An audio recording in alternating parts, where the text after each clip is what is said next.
ሰበር መረጃ የአማራ አንድነት ፋኖ አፋ በህወሓትና በሻዕቢያ አማካኝነት መመስረቱ ተሰምቷል። ይሄ የአማራ ፋኖ ነኝ ብሎ ራሱን የሰየመ አካል በተለያዩ ጊዜያት ህዝቡን ሲያሰቃይ መቆየቱ ይታወሳል። ከቅርብ ጊዜ ወዲህ ደግሞ ምንም ትርጉም ያላመጣ የመቶ ተራራ ዘመቻ እንዲሁም የአንድነት ዘመቻ በማለት ህዝቡን እያታለለ ዘመቻዎቹንም የገንዘብ መሰብሰቢያ ዘዴ አድርጎ ገፍቶበታል። አሁን ዘመቻ ማለቱ ምንም ትርጉም እንዳላመጣለት ገብቶት ከዘመቻዎቹም ተስፋ ቆርጧል። በዚህ በዘመቻ አንድነትም አንድ እንሆናለን ብሎ የነበሩ ቢሆንም ዘመቻ አንድነት የመጠፋፋትና የመበታተን ዘመቻ ሆኖባቸዋል። ሆኖም በህወሓትና በሻዕቢያ አማካኝነት የአማራ አንድነት ፋኖ የሚል ሌላ ኃይል መመስረቱ ተሰምቷል።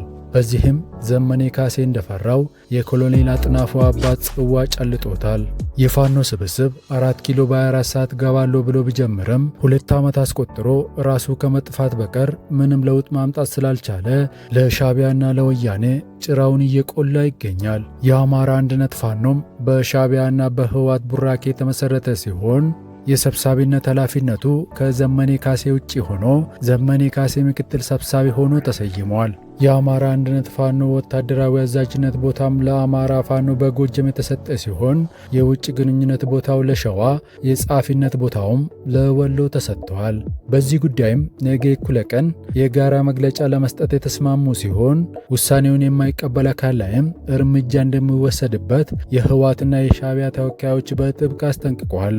ሆኖም በፋኖ ኃይሎች ላይ የሚወሰድ እርምጃ ተጠናክሮ ቀጥሏል።